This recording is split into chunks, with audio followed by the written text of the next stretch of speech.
Have you ever gotten that call? The one where maybe a friend or family member, they're suddenly caught up in the system. And just like that, you're dropped into this confusing world. Bail, bond. These words suddenly become very, very real. It's stressful. Today, we're going to break down exactly that, the difference between bail and bond, especially right here in Texas. And look, it's not just about legal terms. It's really about freedom. It's about money and, well, fundamental rights. You're absolutely right. And most people, honestly, they use those terms, bail and bond, like they're the same thing.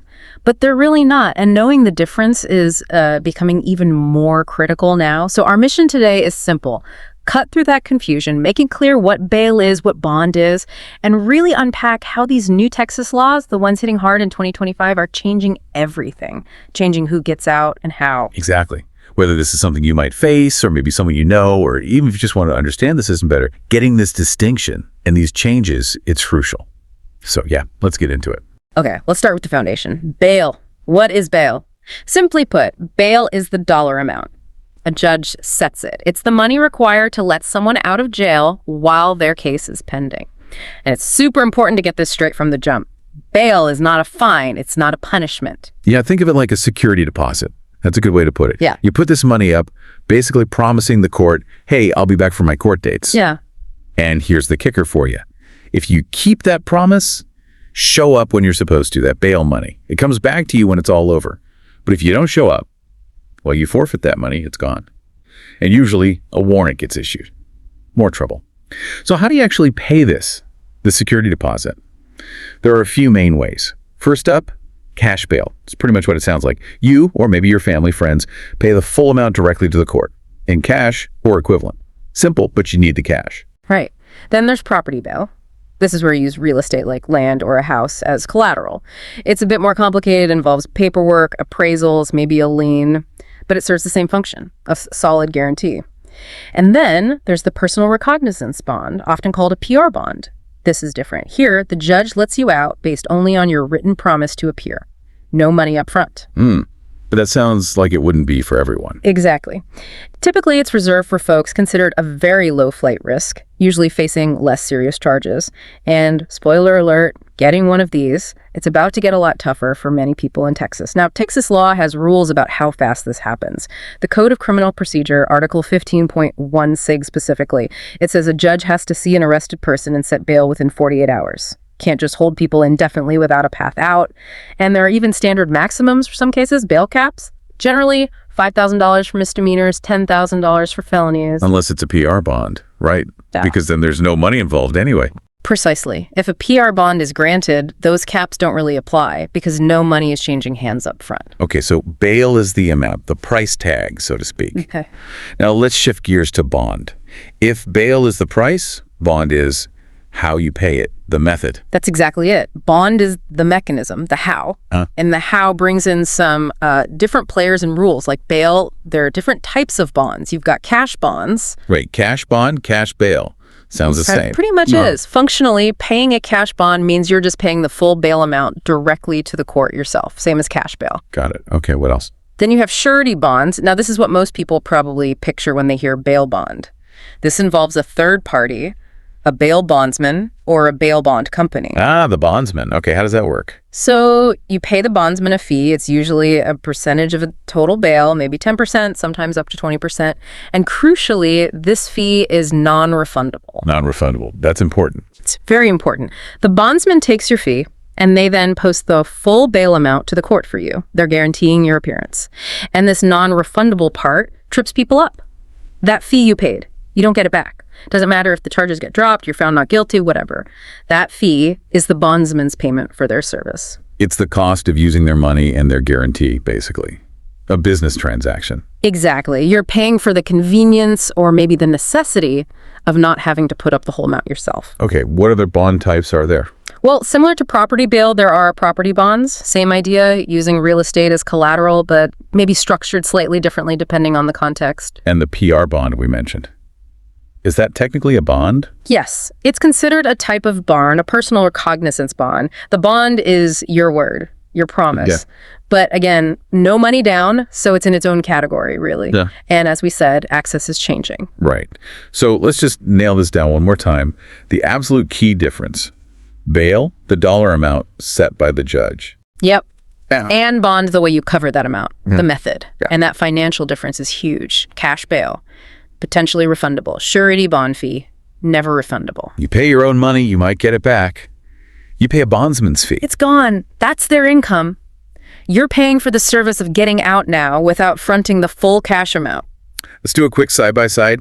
Helps make it stick. Who pays up front? With cash bail, it's you or your support system. With a surety bond. The bondsman pays the court the full amount, but you pay the bondsman their fee first. Okay. Refundable. Cash bail. Yes, if you show up for court, surety bond fee. Nope. Never. Gone. Collateral needed.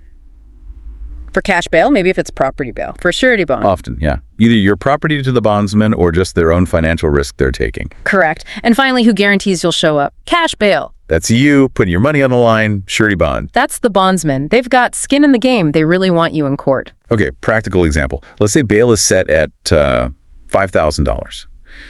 If your family scrapes together $5,000 cash, pays the court. Assuming you make all your dates, that $5,000 comes back later. Right. It's tied up, but potentially returned. But if you can't do that, you go to a bondsman. For that same $5,000 bail, you pay them maybe $500, $750, $1,000. Could be. Depends on their rate, 10, 20%. Let's say $500. Okay, so you pay the $500 fee, that $500. Is gone forever. Doesn't matter what happens in the case. That was the cost of getting out using their service. That's the trade-off. And honestly, that's why the bail bond industry exists and why so many people use it.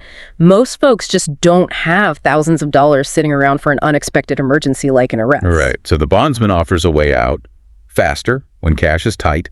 It feels like the only option sometimes. Yeah. But it's not without risks beyond just losing the fee, right? Absolutely. If you're out on a bond from a bondsman and you miss court, big problems. First, the court issues a warrant for your arrest. You can get picked up again. You now likely owe the bondsman the full $5,000 bail amount they posted for you. Wow. So you paid the fee, and now you might owe the whole thing. Exactly. They guaranteed your appearance. You didn't appear, so now you owe them. They're a business, remember? They will come after that money. Sometimes using bounty hunters. It's serious. Okay, let's touch on the law behind this in Texas. Article 17. Right, Article 17 of the Texas Code of Criminal Procedure. It basically mandates judges set bail promptly and fairly. The idea is to avoid keeping people locked up indefinitely before trial.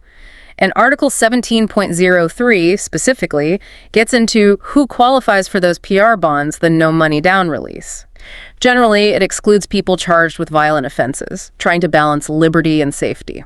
And you mentioned something about e-bonds, making things faster. Yeah, Section 17.026 allows for electronic filing of bonds. It can speed up the paperwork, the processing. But doesn't change the cost for the person trying to get out. Not really. It's more about administrative efficiency for the courts and bondsmen. Quicker processing maybe, but not necessarily cheaper bail. Okay, now, the big shift. This is really important for everyone in Texas to understand. June 2025. Senate Bill 9, Senate Bill 40, House Bill 75. These laws are coming fully online. And honestly, it's the biggest shakeup to the Texas bail system in, well, decades. A major overhaul. So what are the key changes? Let's break them down. First, and this is huge, PR bonds are essentially eliminated for anyone charged with a violent felony or who has a prior felony conviction. Wow. So that no money down option. Yeah. Just gone for a whole lot of cases. Pretty much off the table, which means you need cash bail or you need a bondsman. Yep.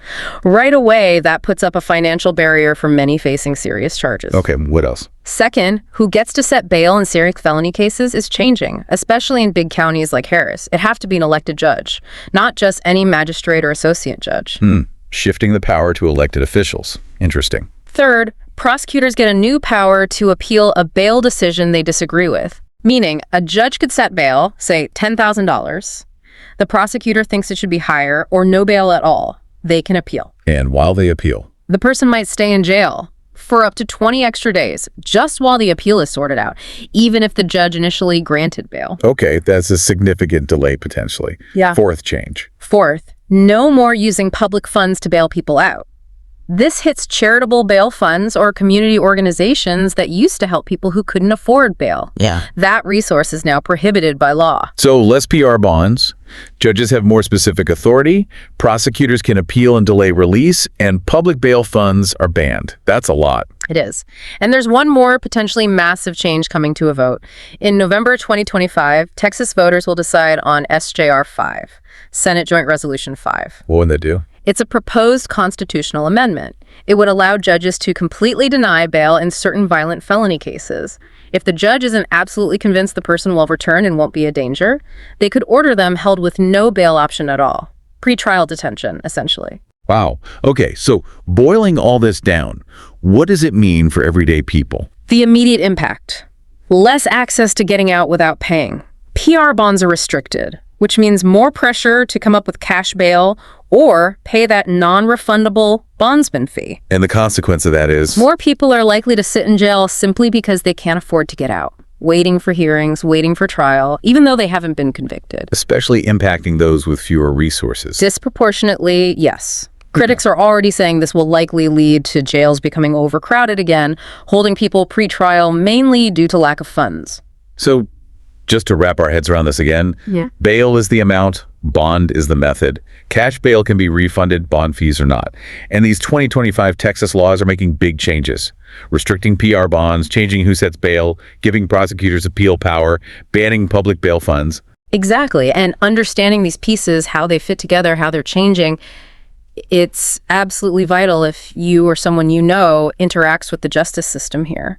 Knowledge really is power in this situation, especially with the rules shifting under our feet. It really makes you think, though, as these laws take hold, and especially with the possibility of denying bail completely in some cases, what does it mean for that idea of innocent until proven guilty? When freedom before trial seems to hinge more and more on how much money you have, or a prediction of future behavior, it raises some deep questions about balancing safety with liberty, doesn't it? It absolutely does. It's something worth reflecting on how these legal changes impact individuals, families, and the very idea of justice in our communities here in Texas. A lot to consider.